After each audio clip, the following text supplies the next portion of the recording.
So with that said, good morning once again, and thank you so much for joining us on this fine Tuesday morning. Yeah, well, so we are almost 2 months in now. The Brexit has happened, and we're all to understand what it all means. So one of the things, after we got kind of behind this border delays and the kind of issues we've experienced, one of the more strategic elements in Brexit preparation was the consideration, well, I'm currently in Britain, I've currently got business here, and I'm reporting from London, so that's why I say here. Is it necessary for my business to have a presence in the European Union? And there are, of course, mixed emotions about this, because some people would argue having a presence in the European Union would require me to reduce my employment with my company in the UK, or shall I just expand and invite, just grow my business in the European Union? So really, especially those businesses that have been hit hard by Brexit from our departure from the European Union, they're now looking for setting up overseas, for setting up operations in Europe, even to avoid the hefty customs fees and border delays. And I've got a slide that would hopefully tell us a little bit more about this. So why don't I do this? Why don't I share my slide, give you a bit of a view for what I think are some of the reasons as to why people want to move to the European Union. And then, of course, we got to be fair, because for some businesses, especially small and medium, it's not really an option. So for the large, big players, of course, it's relatively easy to put up shop in the European Union. But how do we support the backbone of our economies? And that, of course, is the small and medium enterprise. So I've got a few slides for you, just to get us thinking about it. So let's have a bit of a look. Really, the key for me is to have a discussion with you, and to understand your point of view. And maybe if you have experience in setting up shop and having a business in the European Union, you could share this, of course, as well. I would welcome it for sure. Here is, from a customs and global trade perspective, what I think is the situation right now. It's about setting up in the EU, and many of my clients have set up. Arne, you are a European, you are a German, you've lived in Spain, you've lived in Brussels, you lived in France. How do we do it?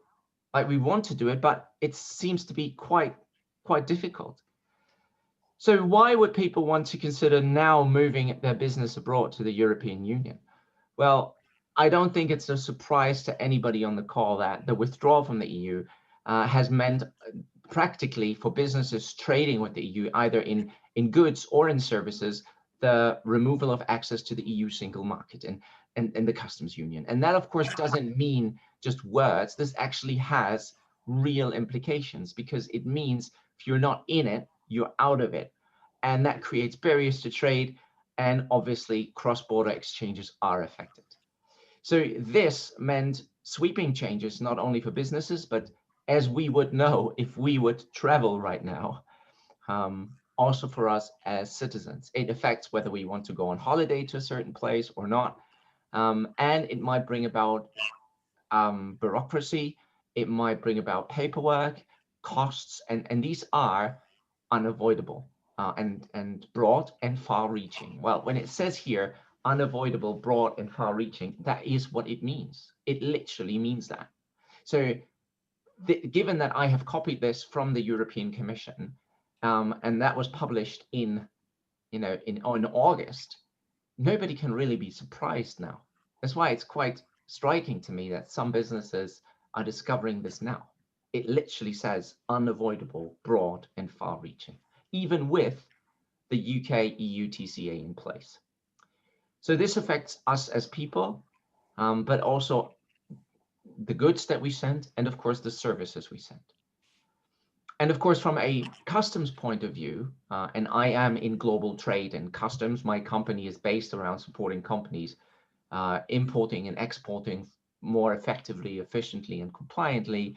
I, of course, look at this from a trade of goods perspective and say, well, the customs authorities need to carry out their controls on the basis of, in the EU, the Union Customs Code, and in the UK on the basis of the Cross-Border Act. But they do this just like they would do with any third country. So overnight, the UK has become the America of the EU and vice versa. So these controls necessarily bring about administrative burdens for businesses, longer delivery times, and also might bring about logistical supply chain changes. As anybody will see who's now ordered something from the UK or from the continent, from Europe to the UK, it now takes longer. You can literally see it on your app. It says stuck. So I had this with my personal goods, and then you'd never know whether you're going to get a bill or not. You shouldn't, but there might be a bill to pay in the end. So this makes you think twice whether you are actually going to order from the continent and or the UK. And there's actually information leaflets that say this is what citizens need to know, published by the EU Commission. Citizens need to know about ordering goods from the UK now. So it is different, and this creates costs, this creates friction, and this all makes you think, well, isn't there an easier way? So with customs, the issue is pretty straightforward, and if you are in global trade, you know this stuff, right? So there's customs declarations to complete, and that in itself can take ages and hours to learn and to get it right. It's, yeah, if you needed one idea of what friction looks like, look at the customs declaration. Now, I've been submitting customs declarations for years, so for me it's not a friction, but for anybody who's doing this for the first time, think about the small and medium enterprises, the backbone of our economies. Whoa. Then it's this question about direct and indirect representation, right? So you don't want to do customs declarations yourself and deal with all the administration, so you hire a freight forwarder. But of course, you know that when you want to sell to the European Union, somebody has to make the import declaration, and that person is either going to be your customer, and if you don't want your customer to do that, well, who else can do it? And so it comes down to a very fundamental question of who's importer, who's legally responsible for the import of this. And there are really only these two options. If you're not going to have your customer do it, well, there has to be your indirect representative. And finding that indirect representative is not as easy.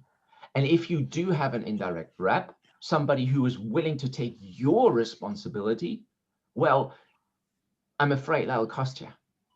I'll cost you a lot. So it's equally not ideal. So how are you going to get onto the market? There is customs formalities. There is question of border controls. There might be pre-notifications. Think of the GVMS system in the UK, or the Irish pre-clearing system, the Dutch pre-clearing systems, and so on. I haven't even mentioned duty payments that have to be considered. And then, of course, the question on total landed cost. If you are getting stuck in the port, the demurrage charges may come on board. You will have other costs to deal with. Short, it all seems to pile up to an extent where it's no longer profitable to even sell to the European Union. And then there are delays, which impact the customer experience. Now, we could talk a lot more about the impact to do with origin as well. But just so much, and you'll get the slides, so I'd be very pleased if you review those. But of course, if you are in origin and goods and deal with trade, and the question of where is a product from, then you know that the originating status of the goods traded will have to be demonstrated in order for the preferential treatment to be applied under the future agreement. And that, of course, comes with administrative burden, but it also means that if you rely on EU trade agreements right now, you might have to reassess whether you still meet the rules of origin of EU trade agreements. And equally, if you are using UK trade, or you want to use these brand new UK trade agreement, again, you can't rely on the EU content as being originating. And that causes a lot of issues with, especially the EU-Swiss agreement, but the UK-Swiss agreement, but also the UK-Turkey agreement. So it means in practice that there is a need to reassess current supply chains, potentially group them. Instead of sending goods over to the continent every day as we were used to, we might have to send them on bulk once a month. And then, of course, we'll send larger quantities. And then the question becomes, but where are they to be stored? Now, this can go on and on, right? We can see what we can ask questions like, what about the impact of VAT? There is a major issue with VAT because in the worst case scenario, British PLC, British SMEs will have to register with the authorities in 27 member states because this is not a harmonized situation. Not only registration for VAT, but then how do you execute this if you are not registered, if you are registered for VAT, but you're not established? You would then need to appoint, and that's legal requirement in some of the member states, and that differs from member state. You'd need to appoint a representative for VAT and tax purposes only. Now, I'm not a VAT specialist, but I know this is burdensome. So alongside the question of who's importer and who does the customs bit, there are very important considerations as to how will you account for VAT? Will you pay it at the point of importation, which if you're going into Calais and then on to, say, Milan, would be quite problematic because you'd have to pay customs duty of VAT at the rate of the French VAT system as you bring the goods into France, although it's destined for Milan, unless you're using transit procedures. So it can get quite messy. There is even a customs procedure 42, which allows you to not pay your due VAT in France and pay it later in Italy or wherever you're going. So understanding these rules and then determining whether you need to be registered for VAT and then dealing with the administration by having to appoint a rep is going to be an administrative nightmare and is going to create costs that you may have not factored in. And then there are special schemes like in the Netherlands or in Belgium that again have a special provision that allow you to potentially offset some of the charges and responsibility by outsourcing this to a fiscal representative. So there's a nightmare and a jungle to get through, and if only it would be easier. Now, you know that there are e-commerce changes in the EU, particularly from 1 July 2021, as regards VAT. There is an import one-stop shop that's coming in. That's for electronic portal business, and that's to take account of the fact that e-commerce has been rising so much. So if you're selling on an e-commerce platform, as it goes EU to UK is quite difficult due to the need to register for VAT. It is also vice versa. If you're going into the EU from the UK, then there are new rules for e-commerce sales applicable on the 1st of July 2021. And that is where the threshold of 22 euros and 135 euros is also changed or abandoned. So there's a lot of change coming in the European Union as regards to VAT as well. Now, I did see that some of you are putting questions through, and that's great. We're going to look at that, and you will have all the opportunity to share your views and ask your questions, of course. And just to finish off the point as to why I think we ought to think about setting up shop, it might be a better alternative. So, of course, because of the marking, labeling, and conforming situation as well. The EU single market, the loss of the EU single market and the marketing rules for products means that a UK PLC may need to have a registered address in order to put that address onto the labeling, onto the packaging as labeling for the consumer to the consumer hotline to call someone in the EU who is legally responsible. So just to sell your product onto the market may require you to have some kind of physical presence, which is something that a lot of people have not thought about. There are also the questions of conformity testing and whether they can be done in GB. Many say, yes, of course we can. Others say, I'm not so sure. I might have to take my goods to a assessment body, conformity assessment body in the EU.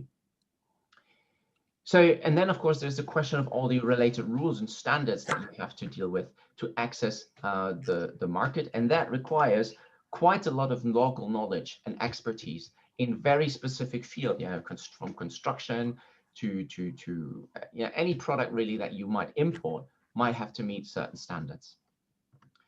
So all of that may mean that you would want to set yourself up in the EU because you have access to local particularities, to local knowledge, if you need to set up standards and so on. And one of the biggest drivers why companies consider setting up in the EU is the customer experience. If your customers are in the EU, are you too far from it now and you are operating out of the UK and you're sending goods out of the UK? Yeah, have you just gone away too far? Is the seamless customer experience that you have provided prior to the 1st of January 2021 a threat now? Because you can't guarantee this anymore, because now there's friction. And as you know, when it is a single market, I, as a customer, don't really need to speak to you. I just order online and it rocks up. This is the Amazon experience. But now in international trade, the situation is a little different. This is where you can no longer just assume that some person will do something and it will show up. Now there is the border to deal with. Now there is an import declaration to make. Now there are charges, there are costs, there are responsibilities in order for this to be as seamlessly as possible. And that involves two parties, an exporter and an importer. And if there is no importer, if you are not established to act as importer and you don't have an indirect representative, the only person left is your customer. And then you're asking your customer to get an EORI number, which is fair enough, but it's like, it takes 5 minutes. It's not really difficult, at least in the UK. But of course, if they've never had an EORI number and they really think it's not my problem, I'm the customer, I'm king, do they really want to set up a business or get involved in importing? And then imagine you ask them to pay customs duty. Or you can even say, no, we will pay customs duty, don't worry, but you need to act as importer of record. You would be named on the customs declaration. Many small businesses don't want that responsibility. They say, you know what, this is way too difficult. I want the seamless experience that we had before. And can you guarantee that without setting up in the EU? So you might have to inconvenience your customer if you're not going to set up shop in the EU because somebody has to be imported. So I'm of course excited to hear what you think about this. So these are the reasons that I've come up with, and I'm sure you have many more as to why companies would like to set up in the EU and why it would make sense. What are you practically going to do now in order to get started? If your decision is, well, I want to get set up, but what do I do? Well, of course, there are many companies out there that can advise you specifically in the market on the step-by-step and hold you on the hand and say, well, this is what you need to do. The first thing I looked at is I looked at the European level and I said, well, you can either decide to set up a Société Générale in France or a company in Spain or any of the member states. Would there be a European solution? Wouldn't it be so cool if you could set up a European company that would operate in France and that you could very easily start in Italy, you can start in Germany, and wouldn't that make it easy? So I looked out if I could find something that allows you, given this is all a single market, given this is all harmonized, shouldn't there be the option of creating a European company, right? Because that would have advantages. So, and there is, in fact. So here it is, a single set of rules. You can call it an SE, a Societas Europea in Latin, which is like the overarching language for Europe. It would be a limited liability company. There are simple advantages, and they have to do with moving, with being set up across the EU. Okay, so you can have a single European brand name. You can reorganize all your activities under a European brand. You get greater mobility of the single market. You can transfer registered office, and so on and so on. I've put the link as to how you set up a European company here below, so you can check this out once you've got the slides, which I will email to you later. So one way to do it is to set up a European company, an SE company, an EU company. And then, of course, you can also go down, a slightly different route and say, well, I need to select a market, and then what's the support they're going to give me? So here are two examples. One, guichet-entreprise.fr. So for those that wish to start a business in France, you can see this is all in English. It's a one-stop shop service. And basically, if you sign up to those, and this is not advertising, this is simply just something I found on the internet, and I try to use official sources from government, so there's no product placement here.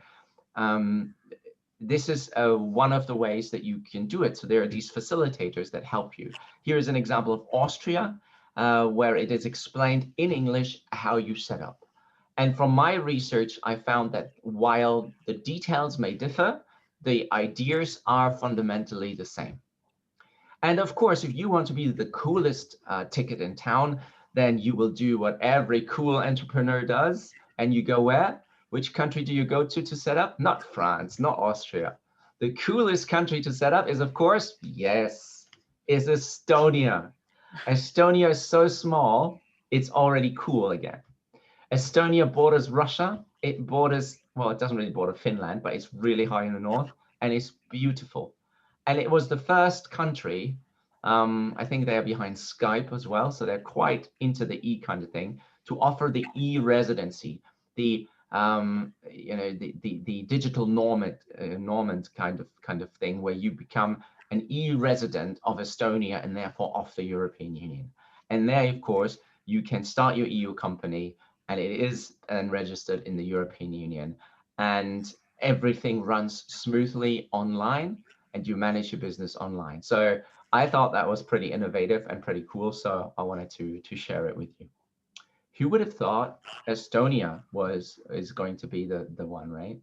So, of course, you might be thinking, Arne, come on, stop dreaming and tell me about something closer to home. And of course, from a goods perspective, there is more to consider, right? It's not just how easy is it to set up, is it all in English or not, but it is more than that, much more.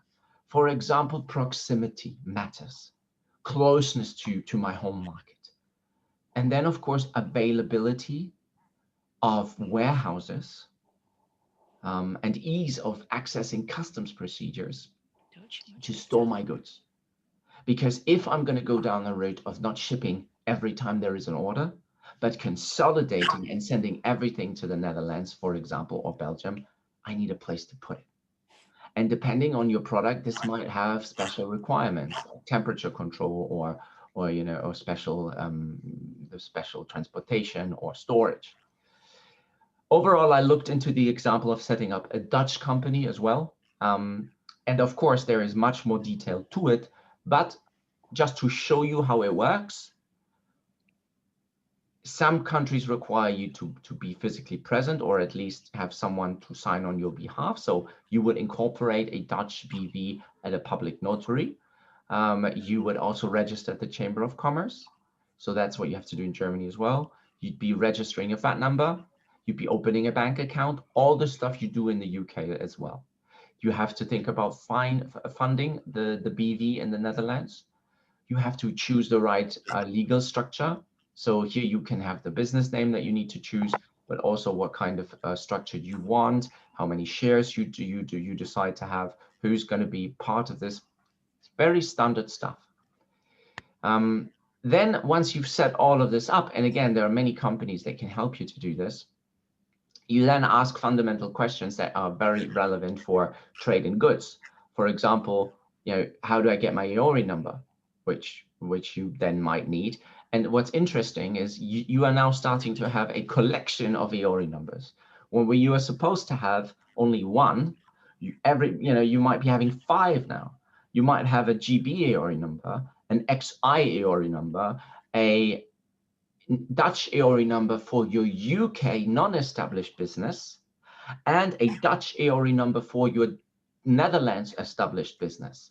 So we're already at some 5 EORI numbers. So understanding which EORI number goes where is going to be actually now becoming quite a challenge.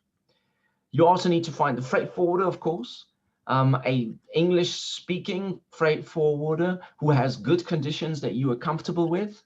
You need to think about the representation status. Is it direct representation? It would. Now, this is a benefit of being set up in the EU. You can have direct representation.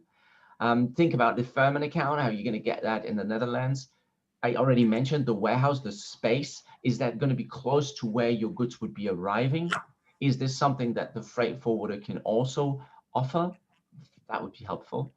And of course, you need to register with Dutch customs, the Belastingdienst. And then, of course, there's much more to consider, right? There's the office.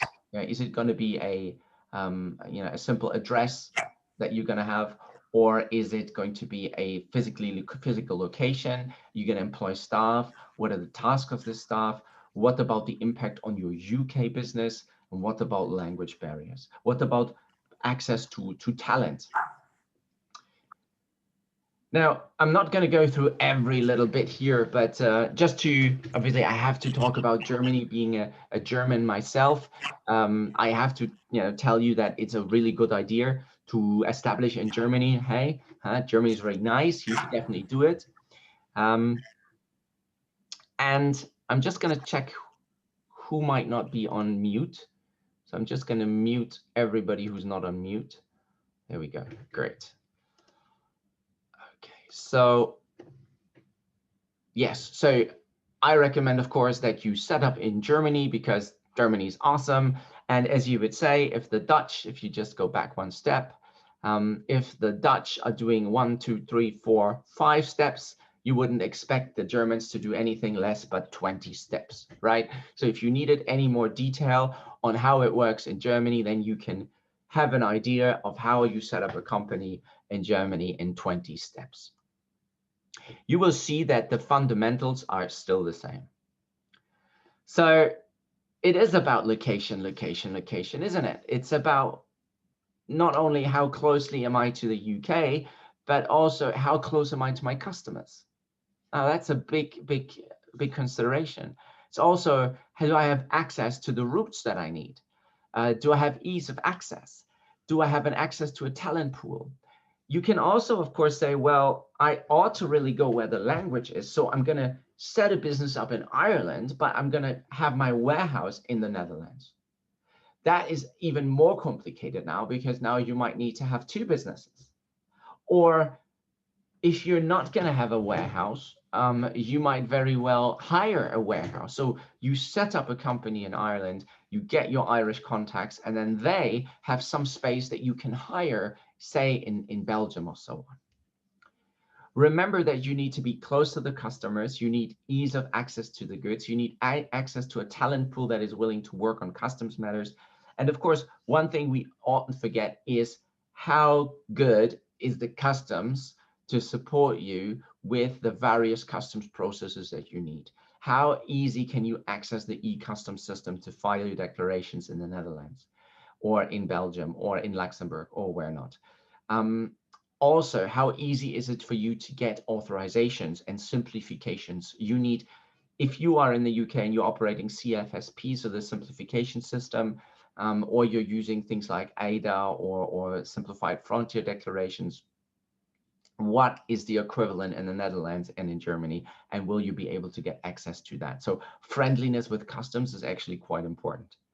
And of course, I've already talked about language. And finally, of course, we ought to mention taxes, right? So here you have an example of corporation tax, and that might on profits, and that might also have something to do with where you want to locate. Okay, so that is my spill on setting up. I'm just going to give you some pointers of what you can do when you can't set up. And then I would welcome your thoughts and your discussions, and you're very free to contribute and ask questions, of course. So what if you cannot set up? What if you're in the UK and you don't have the resources, or you can't go down that route for one or other reasons? So here, it's you'll do with what we have. And as Kareem will know, Kareem and I, we spent a couple of weeks looking at various support tools that SMEs in particular can leverage. And one of the things that we saw and that we really liked is the Access to Market website. That is obviously for the EU businesses that want to explore other markets, but it's equally for importers from the UK to the EU. You will find a wealth of information as regards how to get your products into the EU. You will not be able to do away with the customs procedures or the customs declarations or the need to qualify your goods under preference in order to reduce your duty. But this tool should be very, very helpful in understanding what the requirements are and to plan properly rather than just send your stuff. So it's called Access to Markets. It includes all the HS codes. It includes barriers to trade. It includes all the EU member states explained and kind of unlocked, right? All the particular contact details that you need with the authorities are in there. And if you're in the EU, the advantage, of course, is that nothing is firewalled, while in the UK, you might have some firewall information, especially if you're not interested in trading with the EU, but you want to access information abroad. So if you, for example, put in EU to Brazil, you're not going to get any, or Austria to Brazil, you're not going to get access to that information because you're not actually in the EU, right? So it's going to firewall it. But if you are accessing it from the UK to one of the EU member states, you should have a lot of access. And also what's good, it allows you to access the rules of origin under the EU-UK TCA. So this is ROSA, and it's really good because it really tells you what rules of origin apply. It gives you loads of examples, and I recommend you really check it out. So if that is something you want to check out, there is a UK version of this as well. So you can check out duties and taxes for exporting.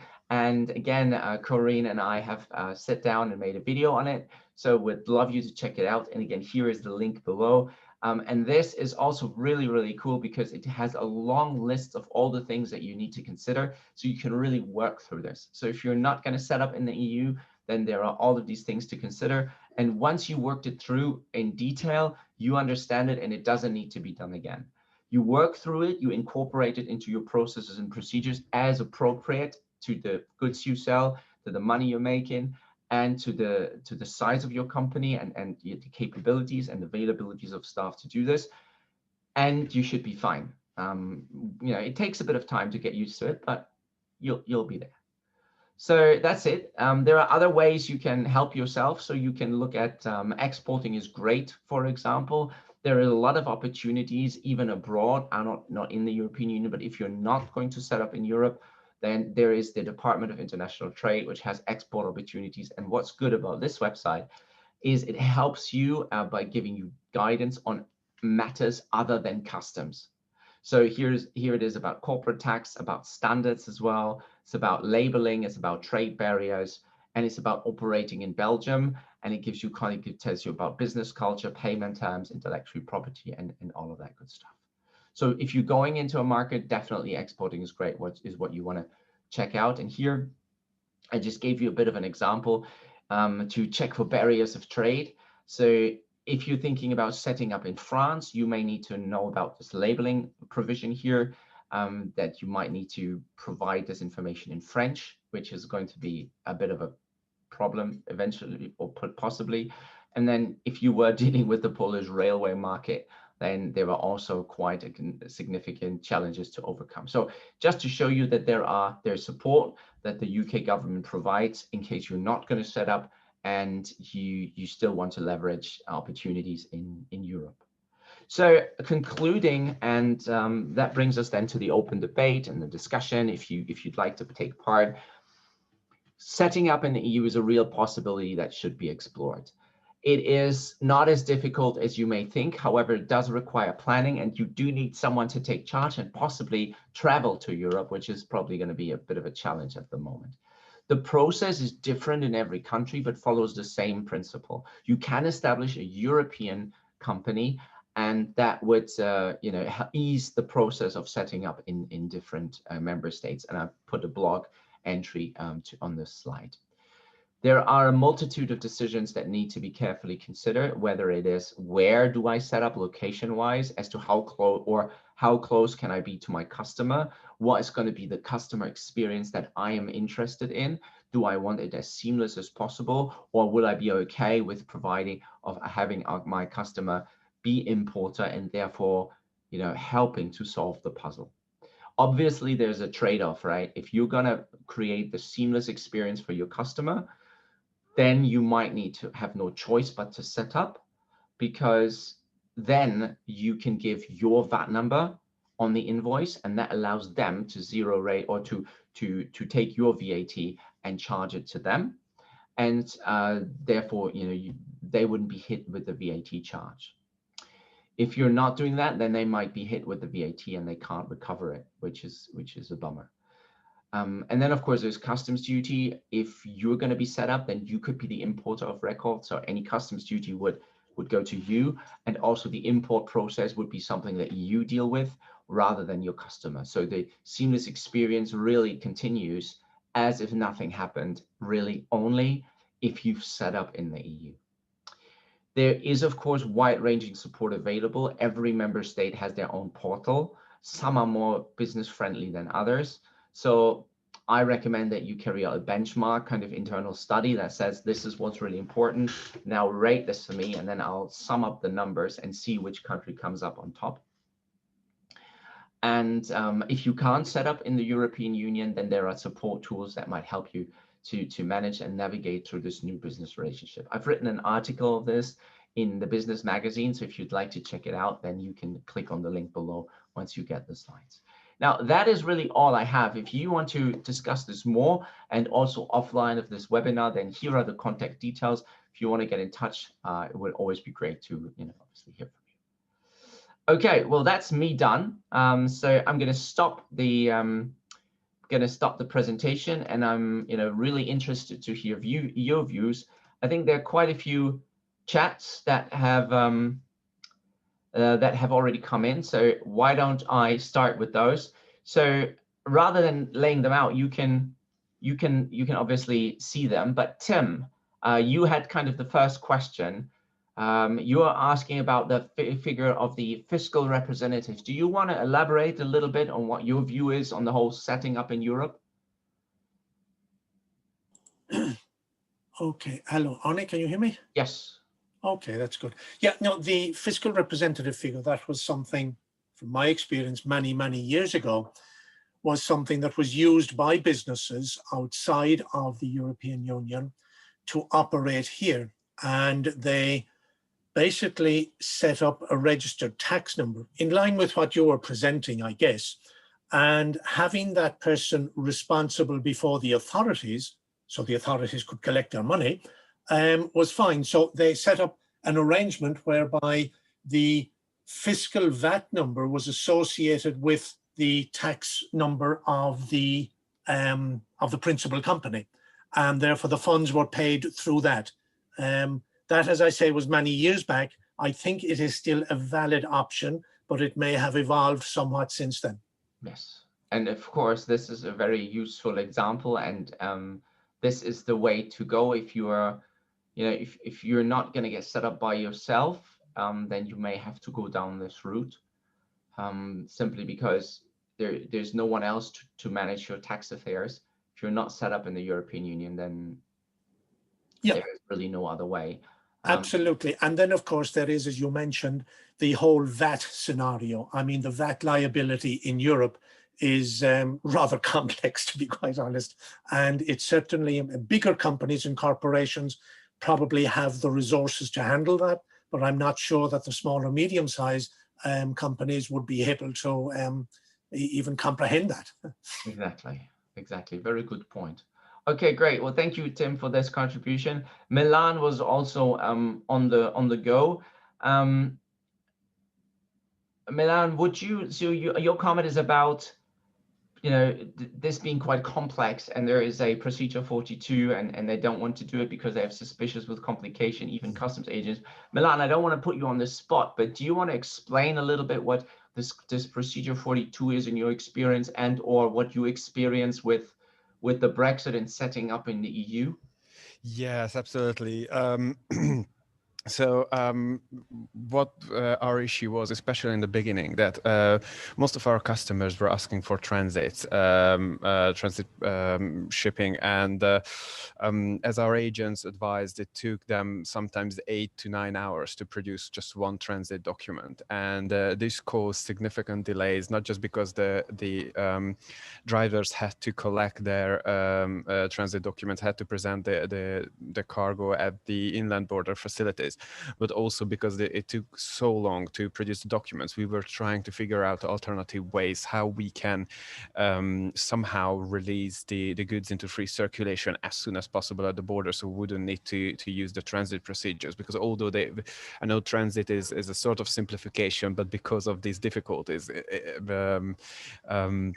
it was like, I think it added at least 2 days, if not 3, to all of our lead times.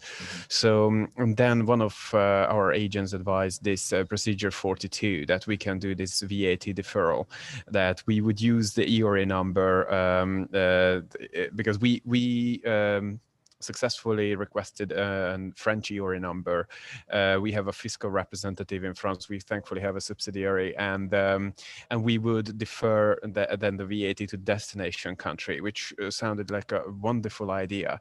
However, most of the customers, they said, sorry, we're not going to do this because we don't know what it is. And even when I was trying to explain it to them that this shouldn't be an issue, and I try to send them supporting documentation, they simply refused it, and even some agents were quite unfamiliar on the EU side with it. So this was a really big issue that as you pointed out, for them this was a complication.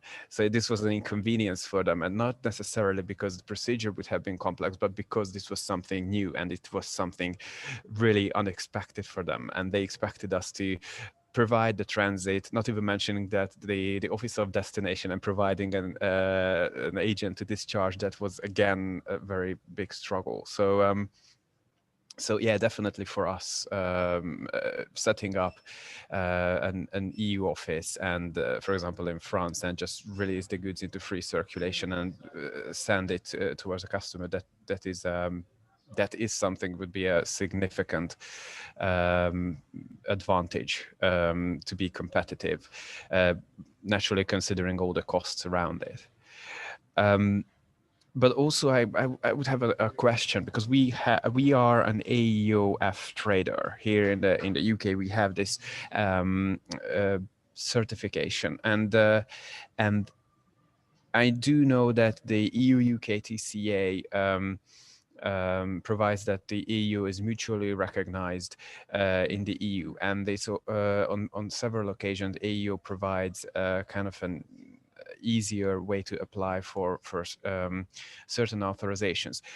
When we set up the office in the EU, would our AEO in the UK help us to apply a bit easier, or get authorizations a bit easier? Would that be an advantage in the EU? So I'm sure all the advisors on the call are already writing down and getting ready. I can see Kareem getting really excited and ready to jump in. And I'll give you the floor in a moment, Kareem. Don't worry, you can say your piece on AEO and also on what supply, but we're going to stick to this for a moment. Here's what my view on this. It is fantastic that that you're thinking about setting up, and having an AEO status is going to be very helpful.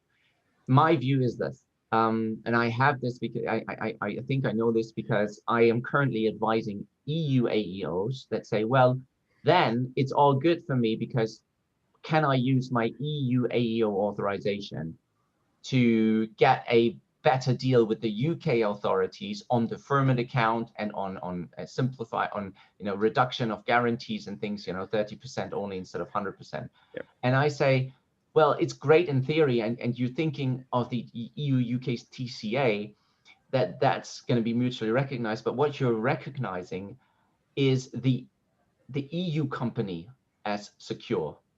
Yes, and so if you are importing as an EU company, the Austrian company into the UK, when you bring your goods as an Austrian company into the UK, then that would be considered as the customs do the risk analysis, and they say, these are AEO in the EU, they are okay, the risk score is going to get low, no control.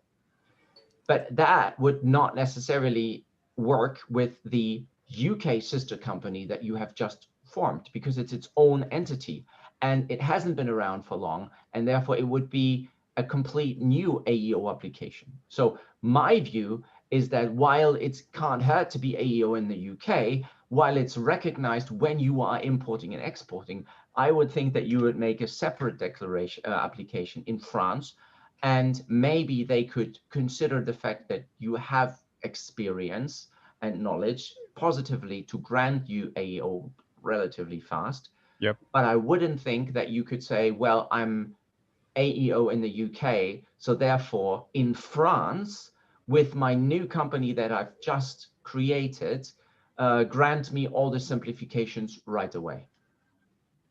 I see. Yep. And Makes sense. now, and did you agree, or do you? Yeah, yes, absolutely. It was kind of a long shot, but I still felt that I need to ask this. I wouldn't say it's impossible, in the sense that I would definitely, it's an advantage to have that, and you can in your application let them know, right? That's going to help, but it's not a given that you can rely on your AEO authorization in the UK in order to get automatic simplification in France. Now, Corinne, I am going to bring you into this, but Marlos, I've seen your comment and I want to give you the floor as well. But since we're on onward supply and the procedure 42, Corinne, do you want to come in and speak a little bit about the issues that you faced on onward supply? And if you have a comment on AEO, you can of course also share that. Corinne? Well, it's just really about onward supply. I used to use it a lot when I worked at Cadbury's. And we had the process set up in Germany, absolutely no problem. We tried to set up the procedure in Austria, and the Austrian customs brokers, we spoke to several of them there. They absolutely refused us. Even the customs broker in Germany that did the process in Germany, they had a branch in Austria. We tried again with their branch in Austria. They absolutely refused again. And it was own supply goods. It wasn't shipping to a third party. It was own supply goods. And, you know, we found it a real struggle, but they're the only two countries that we tried it in. But also when you use onward supply, you have to make sure you have the VAT number of the receiving company. You have to put it in your customs declaration. So, and I think if I can remember correctly, also their address details. So you need that information. It has to go on the customs declaration. Yes, I think so. That's what I know anyway. Yes, I remember that we had to give so there were two, if my memory serves, but I might be incorrect here, in the box 44 additional ones. Yeah. There was a Y040, that was the EORI number, which was the importer, and then Y041 was the VAT number of the customer. So that's how they made a difference, how they if I remember correctly, but it's and I mean it's great when you can use it, but as I said, they're the only two countries that I've had experience with, and Germany was yes, but I think if a new company went into Germany, I don't think they would do it. But Austria refused. Well, if you work with me, then you'd get it. But the point is a good one, and Corinne, and this brings us very neatly to Marlos, because when you set up a company, it is the standard things that you know about, right? It is about, you know, you're setting up, finding the name, talking about the shares and how you're going to get set up. But for our business, for the trade and goods, it's much more than that. It's a strategic decisions that you need to think about prior to setting up deciding where you want to go. And it is not sufficient, in my humble opinion, to just say, well, we have a great business climate and it's all in English and it's ease of access, and I'm going to get you a VAT number and I'm going to give you this and I'm going to get you that, and it's a free consultation and whatnot.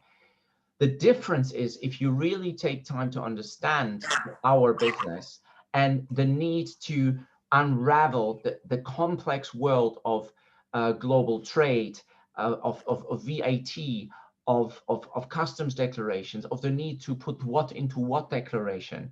Because just by setting up you're not going to, stop all the customs declarations or the trade with the UK. You are still going to trade. You're still going to make customs declarations, but just to yourself, to your own company, and you're going to do it, maybe once a week rather than every day to different customers inside the EU.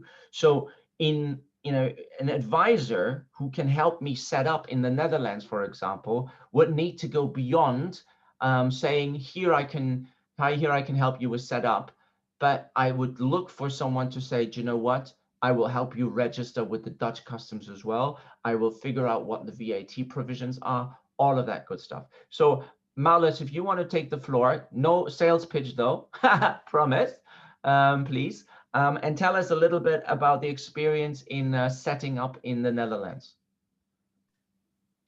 Yes, hello everybody, and thank you, Arne. And there's going to be no sales pitch from my end because I work without commission. So we are a government agency, and in light of Brexit, we've definitely seen a very strong increase in companies that are looking at, for example, the Netherlands. And we try to sort of broker in that. So we mediate, we stay unbiased. But we do connect, much like you just explained, we do connect parties to the right experts in the field. So no, I'm not going to be a tax advisor as well as a legal advisor, as well as someone who, I don't know, signs the documents for you. But we do try to be sort of the spider in the web, as we would say. So we really take the company step by step, depending on whatever it is that they need. And in this time where you can't travel, we've even taken on a role of organizing digital fact-finding trips. So that would include us traveling around with FaceTime, showing companies potential locations, but also setting up meetings, for example, that are very content-based, connecting them to VAT advisors, making sure they have a notary. So it's all these kinds of things that come into play when you're looking at expansion. It's not just finding an office. It's not just making sure you have your EOR number or know where the customs office is, but we really do try and connect and find the right fit. And as such, we don't only work with companies themselves, but also with organizations like your own, Arne, or with British exporter clubs in the UK to make sure that we're visible so that if companies are looking for that advice and assistance, they can find us and they don't even have to pay. It's fantastic. Thank you so much. And I really appreciate, so don't get me wrong, right? I really appreciate you taking the time to come on, because this is, quite a geeky subject from our point of view, right? So from trying to give it the customs and the movement of trades, movement of goods spin, but having you there and seeing and providing this balance to say, you know what, right, you might be in your little geeky customs field, but there is much more that needs to be considered. Rather than just the warehouse for the goods and so on. So I think it's great, and I thank you for being on this morning for sure. Thank you. All right, guys, look, we're coming up to the hour. Is there anybody who would like to ask a question or has a particular point they want to raise? Then we can do that now. Feel free, don't be shy. This is your time right now. Can I ask a quick question, Arne? Sure. You mentioned about that European company that you could set up. Have you got any experience of that? Or, I mean, as we all know, although we have one customs code, each EU country seems to implement it slightly different. In some, you can use your own EORI, or you've got to have an EORI for their company. But do you have any experience of it? Yeah. So I've put an FAQ together on the blog. Of customsmanager.org, you can check out. It's also going to be in the slide, which has the fundamental bits of how to set up a European company in it. It doesn't go into much more granular details than the basic fundamentals of setting up and how does it work, and it's also country specific. So countries in the EU opt in if they will allow a European company set up. Some do, some don't. It's a bit of a voluntary thing. But it's worthwhile checking out as one of the options. So I have looked into this because a customs manager needs to be properly set up in Europe as well. So I'm thinking about doing that for customs manager. And there are lots of options, right? Because I'm in the service provision, I'm not in the goods movement provision, so I have a bit more flexibility here maybe than others that require warehouse space and need to move goods. So I've looked into this. There's a blog entry on it, and I invite you to read it. Corinne, you've got your premium access anyway to all of my blog entries, so you can just read, you know, as you feel. Yeah. All right, good, great. All right, guys, we're coming up to the hour. I thank you so much for taking part in this session. We want to keep it to an hour. Really great contributions and questions. So I'm going to put the PowerPoint presentation up plus the recording so you can revisit any of these things again. I'd like to thank you. And hey, remember to check us out at customsmanager.org for all of your customs and global trade needs. And if you have any more questions and concerns, then please let me know. And Marlis, if you want to email me your contact details, I mean, I've got them already anyway, but your website or so, then that would be great as well to have you. And maybe I can put that also on the blog so that you can, you know, if you have questions and you want to speak to Marlis about setting up in the Netherlands, then, you know, then she would probably appreciate that. All right. Thank you very much, guys. Thank you for the time. And I wish you a wonderful day, and I hope to see you again next time. Thanks everyone for dialing in. It really means the world for me to have you on board and support what we do. All the best, guys. Thank you.